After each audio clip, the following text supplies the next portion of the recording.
Well, we heard from three developers, one developer slash municipal lawyer, Jeff Davies, and we even got in a very seasoned city councillor talking about the planning process and how to get your developments through from the political side. We learned that you have to be passionate about your development and have faith in it, and not cave in to the many roadblocks you're going to face.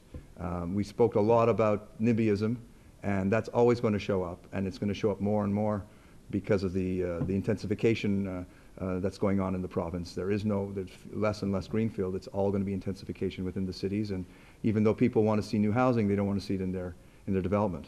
One of the things we learned is you can't quit. The Yonge Eglinton project was an interesting one because that was done 10 years ago. It was 50 stories at Yonge and Eglinton now. Nowadays, 50 stories it's large, but we have quite a few at 50 to 60 to 70 stories in the city and even in Mississauga. But back then it was pioneering. And the interesting part of that was despite the amazing degree of opposition, I think they told us they went from 4 to 16 ratepayer groups with the councillor, a local councillor, Michael Walker, who was known at the time for being a professional NIMBYist. They got it through. And it took 10 meetings. It took them to the OMB, and at the end, they even got a settlement at less than the 50 stories offered to them.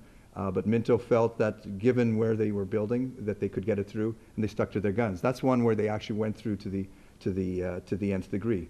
But there are other situations we learned that you don't have to go that far. And if you work with the councillor and the ratepayer groups, and you compromise a little bit, you do a little bit of give and take, like the RISE project that I'm involved with at St. Clair and Bathurst. Shelley Fenton was talking about that. He had the good fortune of dealing with a seasoned councillor.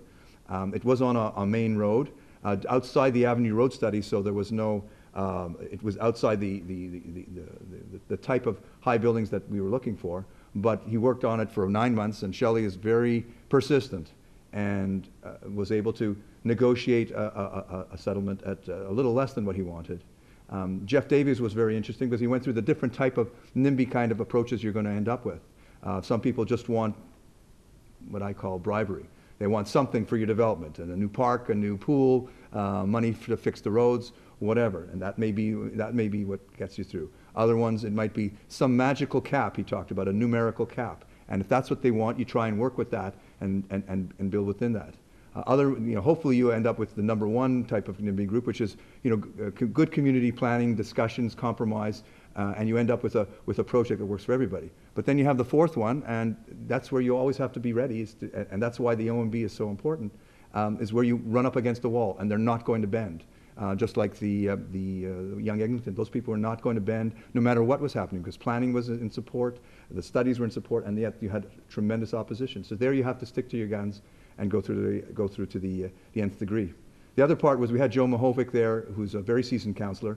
He's actually the councillor in the ward where the RISE project is being built, and where we got that settlement with the councillor. And I asked him the question: what are the 3 important things that a developer should know and prepare for to get a project that is going to be out of the box, that's going to push the envelope a little bit? How do you get that through?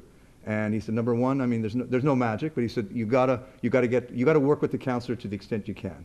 And of course, in this current council, we have so many rookie councillors. It's hard for them to make decisions because they don't have a track record, or they make the wrong ones. We have some actually rookie councillors that aren't afraid to make the decisions, but without the experience, they make the wrong ones. So he had a very good tip. I thought it was really cool.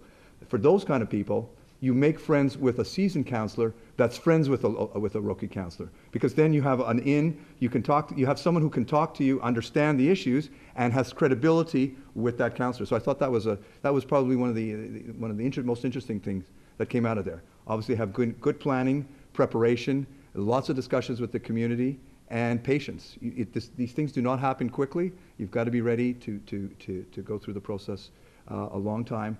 But the smart ones, the ones that prepare, there's a reason why most OMB decisions go the way of the developer. And it's not because the developers have the OMB in their pocket. It's because it's the right decisions. Developers do not bring cases to the OMB unless they're pretty sure from a planning perspective that it's going to work. And that's why they win, and it's because they prepare and they put through the right projects. And we've seen the results of some of these hotly contested projects, the Young Eglinton project and the Avenue Road project.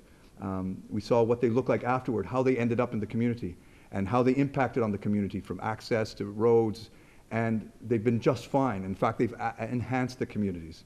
So I think that was the other sort of key thing to learn, is to try and educate the ratepayers as to what it will be and convince them that it won't be so bad. And that's the hard part, because the credibility factor for developers is probably -10.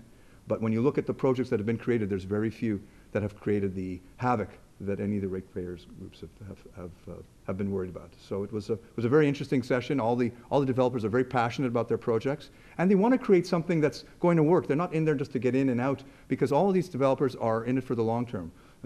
Minto, Diamond Corp, Reserve, Tribute, they're all in there developing a name. If they create projects that end up putting a stain on the community and creating problems, it's not going to help them when they have their next project. So we all have the same interest at heart to create the right project for the community, taking into account the fact that the only way to rejuvenate the city is through intensification. You can't avoid it.